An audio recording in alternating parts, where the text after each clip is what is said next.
O vento uivava como fera ferida naquela noite de inverno de 1871.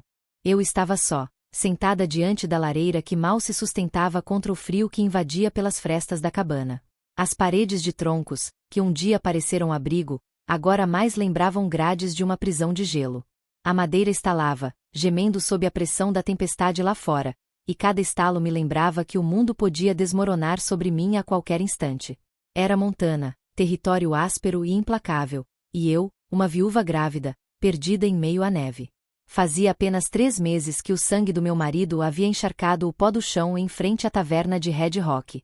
Ele caiu por causa de uma bala injusta, disparada por um pistoleiro bêbado que saiu impune, protegido pelo ouro de homens poderosos. Eu fiquei com a barriga crescendo, sem nome, sem defesa e cercada por olhares que me julgavam como maldição. As mulheres me evitavam, temendo que minha desgraça fosse contagiosa. Os homens me olhavam como quem avalia uma égua nova no mercado. E os índios que rondavam ao longe, embora mais justos em sua fúria, ainda representavam uma ameaça para alguém como eu, sozinha, vulnerável, com o ventre carregando uma vida que eu mal sabia se conseguiria proteger. Naquela noite, enquanto o vento cortava e os lobos uivavam em coro distante, fechei os olhos e por um instante desejei que o fogo se apagasse de vez, que o frio me levasse, e que eu não precisasse parir em um mundo que só conhecia pólvora, fome e solidão. Foi então que ouvi o som seco de passos na neve, pesados, marcados, aproximando-se da porta. Meu coração disparou como um galope. Não esperava visitas, nem amigos, porque já não tinha nenhum. Agarrei a espingarda de meu marido, ainda encostada ao lado da lareira, embora minhas mãos tremessem tanto que mal consegui firmar o cano. A batida não veio. O que ouvi foi o rangido da porta se abrindo, como se o vento tivesse força própria para arrancá-la dos batentes. Mas não era o vento. Era um homem. Ele entrou sem pedir licença. A silhueta imensa cobriu o vão da porta, trazendo consigo um turbilhão de neve. Seu porte era rude, ombros largos, roupas de pele endurecidas pelo gelo. O rosto oculto por uma barba espessa e selvagem, olhos de um cinza frio como a tempestade. Não disse boa noite. Não disse nada que lembrasse cortesia. Apenas me olhou, como quem mede o valor de um cavalo, e avançou até a lareira, onde esfregou as mãos grandes diante das chamas fracas. Não tem fogo suficiente para durar até o amanhecer, rosnou, com voz grave, áspera como pedra arranhada. Engoli em seco, tentando manter firme a espingarda entre nós. Quem é você? O que quer aqui? Ele não se incomodou com a arma. Olhou-me de cima a baixo, demorando-se na curva da minha barriga sob o vestido gasto. Seus olhos estreitaram, e uma sombra de decisão brilhou neles. Se ficar sozinha, vai morrer. Você e a criança. Posso cuidar de mim mesma, menti, embora até o fogo diante de nós soubesse que minhas forças já se esgotavam. Ele se virou por completo, aproximando-se até que o cheiro de couro molhado e fumaça me envolveu. Pode caçar na nevasca? Pode lutar contra homens que vêm roubar? Pode manter a lenha cortada quando seu corpo pedir descanso? Não respondi. O silêncio foi resposta suficiente.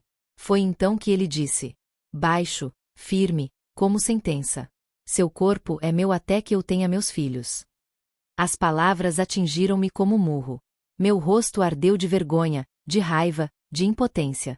Apertei a espingarda contra o peito, mas não tive coragem de levantar o gatilho. Eu sabia, no fundo, que sozinha eu estava condenada. E naquele instante, esse homem rude, selvagem, era a única barreira entre mim e a morte certa. Meu coração gritou que eu deveria expulsá-lo, cuspir em sua cara, jurar que nunca aceitaria tal condição. Mas minha barriga pesava, minhas mãos tremiam, e a lembrança do marido morto me lembrava que a justiça do Oeste não perdoa viúvas frágeis. Ele não sorriu, não suavizou o olhar. Apenas cravou sua presença na cabana como um lobo que marca território.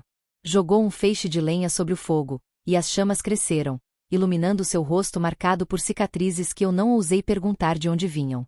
Sentei-me, sem forças para lutar, e pela primeira vez compreendi que minha vida, e a vida que carregava, dependiam agora de um homem que me roubava até a vontade de respirar livre.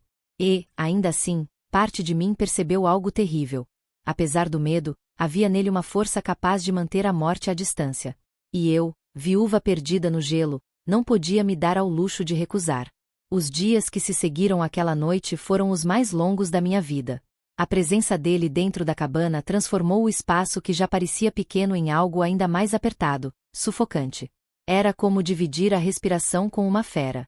Ele não falava muito, apenas fazia. Desde o amanhecer, já estava de pé, cortando lenha lá fora, mesmo quando a neve cobria tudo até os joelhos. O som do machado batendo contra o tronco ecoava pela clareira, constante, implacável, como o coração de um homem que não conhece descanso. Eu observava pela pequena janela, dividida entre a raiva e o alívio. Raiva porque ele estava ali sem meu consentimento, impondo-se como dono não só da cabana, mas do meu corpo. Alívio porque, pela primeira vez desde que fiquei viúva, eu não temia que a noite me encontrasse sem lenha, ou que a fome roubasse minhas forças antes do parto. Era essa a contradição que me corroía por dentro, odiá-lo e, ao mesmo tempo, precisar dele. À mesa, o silêncio era o prato principal. Eu comia pouco, mais pela ansiedade do que pela escassez. Ele, ao contrário, devorava cada pedaço de carne que caçava, mastigando devagar, como um animal que não tem pressa porque sabe que ninguém ousaria roubar-lhe a presa. E ainda assim, sempre deixava a maior parte para mim, colocando-a no meu prato sem sequer olhar. Nunca me tocava além do necessário. O pacto que impôs pairava no ar como ameaça, mas não houve violência. Ele me tratava como posse, sim, mas não como brinquedo. Era como se estivesse apenas esperando, aguardando o tempo e o ventre falarem por si. Certa manhã, colocou a espingarda nas minhas mãos. Se ficar aqui sem saber usar isso, é como amarrar uma corda no próprio pescoço, disse, firme, olhando-me de um jeito que não admitia recusa. O metal gelado pesava contra minha pele. Senti um arrepio percorrer a espinha. Eu lembrava das mãos do meu marido sobre as minhas, ensinando-me a bordar, a costurar, a fiar lã. Agora, outro homem, estranho, ensinava-me a matar. Ele se aproximou por trás, segurando meus braços, posicionando-os com precisão. O calor do seu corpo queimava através do meu vestido gasto. O coração acelerou, não pelo desejo, mas pelo medo e pela lembrança cruel de como minha vida havia mudado. Atirei. O som ecoou pela mata, espantando os corvos. Meu ombro ardeu com o recuo, mas acertei a árvore. Nada mal para uma viúva assustada, murmurou, quase em tom de provocação.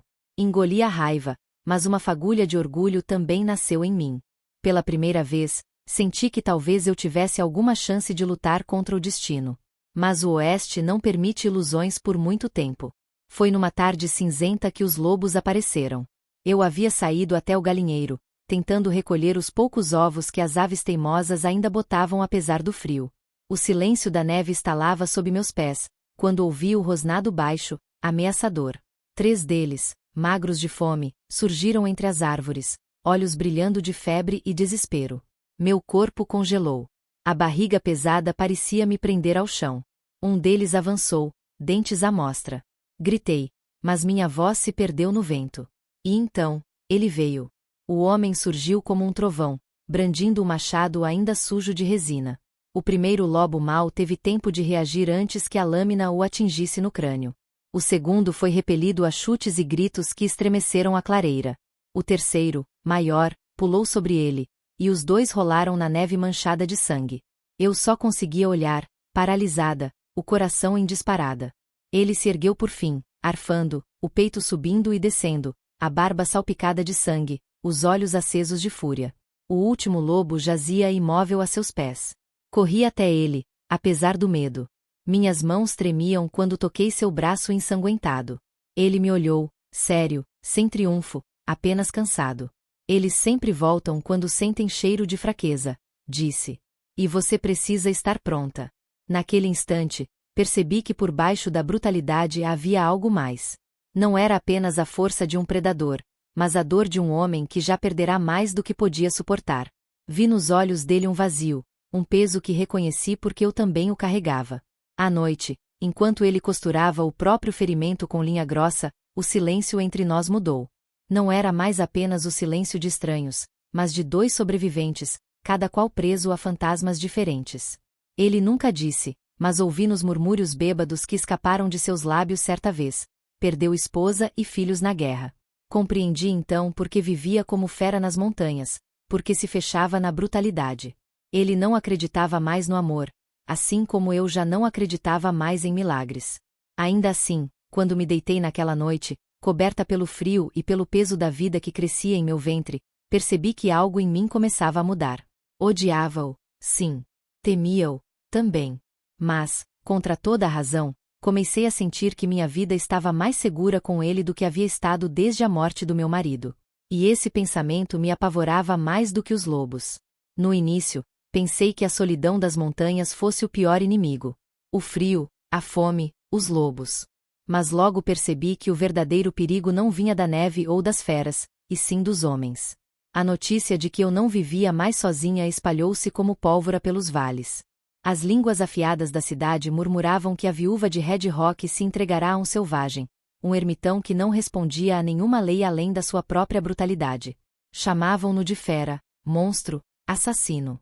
Chamavam-me de pecadora, mulher perdida. No oeste, uma mulher já era frágil por existir sozinha. Uma viúva grávida, ainda pior. Mas uma viúva que se refugiava nos braços de um homem da montanha? Isso era inaceitável. As primeiras ameaças chegaram em silêncio. Um saco de fezes deixado diante da porta. Risadas distantes ecoando na noite. Depois, vieram pedras atiradas contra as janelas, e até marcas de fogo queimando a madeira da cabana. Eu tremia a cada ruído, apertando contra o peito a lembrança do filho que ainda carregava. E ele permanecia firme, como uma rocha diante da tempestade. Não demonstrava medo. Patrulhava a clareira noite após noite, rifle em mãos, olhos atentos ao menor movimento na escuridão. Eles não vão te levar daqui, murmurava, quase como se falasse para si mesmo. E, estranhamente, apesar do ódio que ainda queimava em mim pelo modo como se impôs na minha vida, eu começava a sentir algo que não experimentava desde a morte do meu marido: segurança. Não era ternura, não era amor. Era apenas a certeza brutal de que, enquanto aquele homem respirasse, ninguém me tocaria. Foi numa noite de tempestade que a casca dele começou a rachar. O vento castigava as paredes, e a chuva tamborilava como balas contra o telhado. Eu estava sentada diante da lareira, abraçando os joelhos, quando percebi seu olhar perdido nas chamas. Eles também vieram numa noite assim, disse de repente, com a voz baixa, rouca. Levantei os olhos, confusa. Ele não me encarava, falava para o fogo, como se confessasse a um juiz invisível. 3 homens. Tinham bandeiras da União, mas não eram soldados de verdade. Eram saqueadores. Entraram na minha casa, tomaram tudo, mataram minha mulher. Meus filhos. A voz falhou, e ele apertou os punhos até os nós dos dedos ficarem brancos. Eu voltei tarde demais. Só restava cinza. O silêncio que se seguiu foi tão pesado quanto a tempestade. Senti meu peito apertar. Pela primeira vez, vi além da brutalidade dele. Vi o vazio. Vi a ferida aberta que nunca fechará. Não pensei. Apenas estendi a mão e toquei a dele. Foi um gesto pequeno, quase insignificante, mas naquele instante senti que nossas dores se reconheciam. 2 corações quebrados, unidos pela perda, mesmo que em lados opostos da vida. Ele não recuou. Também não apertou meus dedos. Ficou ali, imóvel, permitindo o toque como quem permite uma chama aquecer sem consumi-lo. Mas o oeste não dá trégua para a ternura. 2 dias depois, eles vieram.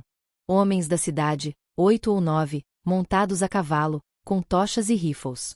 Cercaram a cabana ao cair da tarde. O líder gritou, voz bêbada de raiva e justiça própria. Saiam! Essa mulher é viúva honesta, não merece ser desgraçada por um animal das montanhas. Meu sangue gelou. Olhei para ele, que já estava de pé, rifle em punho, olhos fixos como pedra. Fique atrás de mim, ordenou, sem desviar o olhar da porta. Eu queria correr, queria gritar, queria sumir. Mas minhas pernas não obedeciam. Só conseguia agarrar a borda da mesa e rezar para que a madeira fosse suficiente para nos proteger. O primeiro disparo veio de fora, estilhaçando a janela. Ele respondeu de imediato. O estampido ecoou pelo vale, e ouvi um grito de dor. Um dos homens caiu. A troca de tiros durou minutos que pareceram horas. A cabana se enchia de fumaça, a madeira tremia com os impactos, e meu coração batia tão alto que pensei que fosse explodir. Quando uma das tochas atingiu a parede externa, corri instintivamente com um balde de água, mas ele me puxou de volta, empurrando-me contra a segurança da lareira. Não! Rugiu. Eu luto. Você protege a vida que carrega. Foi então que 2 deles conseguiram arrombar a porta. O mundo virou caos. O primeiro homem caiu sob a lâmina do machado, que desceu com brutalidade seca, sem hesitação. O segundo avançou sobre mim, e o desespero me fez fechar os olhos. Quando os abri, o intruso jazia no chão, a garganta aberta, e ele, o homem da montanha, arfava como um touro, coberto de sangue que não era só dele. Os outros recuaram. Gritaram insultos, juraram voltar, e desapareceram na escuridão com os cavalos em disparada. A cabana ficou em silêncio, exceto pelo crepitar do fogo. Eu tremia, sem saber se chorava de medo ou de alívio. Ele largou o machado, o peito subindo e descendo, o olhar pesado. Não disse nada. Apenas limpou o sangue da barba com as costas da mão e voltou a vigiar pela janela, como se matar 2 homens fosse apenas mais um dever cumprido. Foi ali que compreendi, de uma vez por todas, ele podia me tratar como posse, podia ser rude e implacável, mas jamais permitiria que alguém me arrancasse dele. Eu não sabia se isso era proteção ou prisão. Só sabia que, no oeste, às vezes, as 2 coisas eram a mesma. A barriga já pesava como pedra amarrada ao meu corpo. Cada movimento era um esforço, cada noite, um tormento. Dormia pouco, acordava com dores que me faziam pensar que talvez o parto viesse antes da hora, e que eu morreria antes de conhecer o filho que carregava. O medo crescia como sombra atrás de mim. Às vezes, olhava para as paredes da cabana e tinha a sensação de prisão. O fogo ardia, o teto me protegia da tempestade, mas eu me sentia enclausurada, refém não apenas das montanhas, mas também dele. Do homem que invadira minha vida, que tomara posse de mim com palavras duras, e que, mesmo sem me tocar além do necessário, me lembrava todos os dias que meu corpo lhe pertencia. E, no entanto, contra toda a razão, comecei a notar pequenas coisas. O cuidado que ele tinha em escolher a caça, trazia carne mais macia, cozinhava em silêncio, como se quisesse poupar minhas forças. Certa noite, percebi que havia recolhido ervas raras no vale, ervas que amenizavam as dores quando fervidas em chá. Ele nunca explicava, nunca admitia. Apenas deixava a caneca sobre a mesa e virava o rosto, como se não fosse nada. Era rude, sim. Continuava a me tratar como posse, dono de cada respiração minha. Mas debaixo dessa brutalidade, existia algo que eu odiava admitir: cuidado. Passei a odiá-lo por me salvar. Passei a odiá-lo por ser o único capaz de me dar segurança. Passei a odiá-lo, sobretudo, porque sabia que, pouco a pouco, estava começando a amá-lo. Esse amor era uma ferida. Uma contradição. Como amar quem me aprisionava? Como entregar o coração a alguém que havia tomado minha liberdade? Mas o coração não obedece à lógica. Foi numa noite de ventania que a tensão explodiu. Ele insistia que eu descansasse, que não fosse buscar água no poço. Eu insisti que ainda podia andar, que não era inválida. A briga foi feia. Palavras afiadas cortaram mais que facas. Você não entende. Gritei, lágrimas ardendo nos olhos. Eu não sou sua posse, não sou um animal preso em suas correntes. Ele avançou, olhos faiscando, a barba úmida do gelo que entrava pela porta. Você não sabe o que é perder tudo, mulher. Não sabe o que é ver a própria família virar cinza diante dos olhos. E acha que pode roubar minha vida só porque perdeu a sua. Retruquei, a voz embargada. O silêncio caiu entre nós, denso, cortante. Ele respirava forte, as mãos fechadas em punhos, como se lutasse contra algo dentro de si. Eu tremia, mas não recuei. E foi nesse momento que aconteceu. Sem aviso, ele me puxou para si. Seus lábios tomaram os meus com brutalidade, não como carinho, mas como invasão. Lutei por um instante, mas a luta se dissolveu em fogo. Senti a força, o desespero, a raiva e, por trás de tudo, a dor. Beijei-o de volta, contra tudo o que jurara, contra tudo o que acreditava. Quando nos afastamos, ofegantes, minhas palavras saíram baixas, quase um sussurro. Ele era o homem que eu temia, e o único que poderia me salvar. Naquele beijo roubado, percebi que já não havia retorno. Éramos 2 condenados, unidos não pelo destino, mas pela tragédia. O amor que nascia entre nós era como fogo em palha seca, intenso, devorador, mas fadado a virar cinzas. O oeste não se compadece de histórias de amor. Lá fora, a neve caía sem parar, cobrindo rastros, silenciando tudo. E sob aquele manto branco, Os corpos dos homens que ele havia matado semanas antes ainda repousavam. Lembro-me de olhar pela janela certa manhã e ver apenas montículos cobertos de neve, como se a própria terra tentasse esconder o sangue derramado. Essa era a nossa vida, amor e morte, lado a lado, respirando o mesmo ar. Noite após noite, eu me perguntava se sobreviveria ao parto. Ele não dizia, mas sabia que temia o mesmo. Seu olhar endurecia cada vez que eu gemia de dor, cada vez que minhas mãos seguravam a barriga como se quisessem manter a vida dentro. E ainda assim, entre a dor e o medo, havia aquele estranho consolo. Ele estava ali. Não importava o quanto eu gritasse, o quanto o odiasse, o quanto dissesse a mim mesma que queria fugir. Parte de mim sabia que não conseguiria viver sem ele. Era um amor trágico, nascido da brutalidade, alimentado pela solidão, selado pela neve e pelo sangue do oeste. E quanto mais a barriga crescia, mais eu sentia que o nosso destino estava selado. Ou a vida viria para nos redimir, ou a morte viria para nos libertar. A dor começou ao cair da noite. Primeiro como cólicas, discretas, quase enganosas.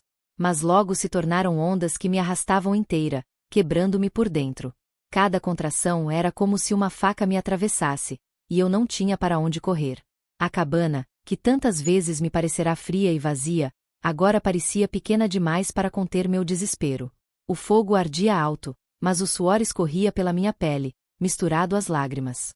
Meus gritos ecoavam contra as paredes de madeira, mais fortes do que o vento lá fora. Ele estava ali. O homem da montanha, o selvagem que me roubara a paz, agora ajoelhado ao meu lado, segurando minha mão com brutal ternura. Seus dedos eram calejados, ásperos, mas firmes. E, de alguma forma, aquela firmeza me mantinha no mundo dos vivos. Respira, mulher. Respira. Sua voz, grave e seca, soava como ordem, mas havia um tremor escondido, quase medo. Eu o odiava por me ver tão frágil, por testemunhar cada lágrima, cada gemido. Mas também sabia que, sem ele, eu já teria desistido. As horas se arrastaram como séculos. Minha garganta queimava de tanto gritar. O sangue manchava os lençóis improvisados. Houve momentos em que achei que ia morrer, que meu corpo não suportaria. Fechei os olhos, pronta para me entregar à escuridão. Foi então que senti a força da mão dele apertando a minha. Fica comigo, murmurou, baixo, quase implorando. Fica comigo. Abri os olhos, e vi nos dele algo que nunca havia visto antes, medo verdadeiro. Ele, o homem que enfrentará lobos e inimigos armados, tremia diante da possibilidade de me perder. Aquilo me deu forças. Gritei, empurrei, e em meio à dor e ao desespero, ouvi o som mais puro e mais selvagem que já existiu, o choro de um bebê. Meu filho. Nosso filho. Ele o segurou primeiro, com mãos enormes e desajeitadas, como se tivesse medo de quebrá-lo. O olhar dele, endurecido por anos de solidão e violência, se desfez em algo que jamais imaginei ver: lágrimas. Gotas silenciosas caíram sobre a pele do bebê, misturando-se ao sangue e ao suor da noite. Colocou a criança em meus braços, e naquele instante tudo mudou. O pacto que um dia foi prisão, seu corpo é meu até que eu tenha meus filhos, já não soava como sentença, mas como laço. Não de posse, mas de destino. Olhei para ele, e compreendi. A brutalidade era apenas a casca de um coração destruído. Sob o peso das cicatrizes, havia um homem que ainda sabia amar, mesmo que tivesse esquecido como. Beijei a testa do bebê e, pela primeira vez desde que meu marido caiu morto em Red Rock, senti que a vida podia renascer do sofrimento. Na manhã seguinte, o sol abriu tímido entre as montanhas. A neve brilhava como um mar de cristal, escondendo corpos, sangue, pecados. Do lado de dentro da cabana, havia apenas silêncio, calor, e a respiração tranquila de uma criança adormecida. Enquanto observava a fumaça subir pela chaminé e se perder no céu, pensei: o Velho Oeste não é lugar para contos de fadas. Mas, às vezes, no meio da pólvora e da dor, milagres acontecem. E o nosso milagre tinha acabado de nascer. A câmera invisível da memória se afastava. A cabana solitária na imensidão branca, dois corações marcados pela perda, agora unidos por uma vida que não podia ser negada. E eu, viúva transformada em mãe, sabia que, no fundo, já não estava sozinha. Se você caminhou comigo até aqui, se sentiu a dor e o frio das montanhas, se ouviu o choro do meu filho ecoando no silêncio do oeste, então esta história também pertence a você. Eu contei minha verdade como mulher, viúva e mãe, porque acredito que cada coração tem cicatrizes escondidas. Se esta história tocou o seu, deixe seu comentário. Quero ouvir sua voz, como eu ouvi a dele no silêncio da montanha. Curta este vídeo, inscreva-se no canal e compartilhe. Cada gesto seu ajuda a manter vivas as histórias de coragem, dor e redenção que nasceram no Velho Oeste. O Oeste selvagem não era feito de contos de fadas. Era feito de pólvora, sangue e esperança. E foi nesse cenário que encontrei o impossível, um amor nascido da dor. No Oeste selvagem, cada vida é escrita com pólvora, sangue e esperança. Qual parte desta história ficou marcada em você?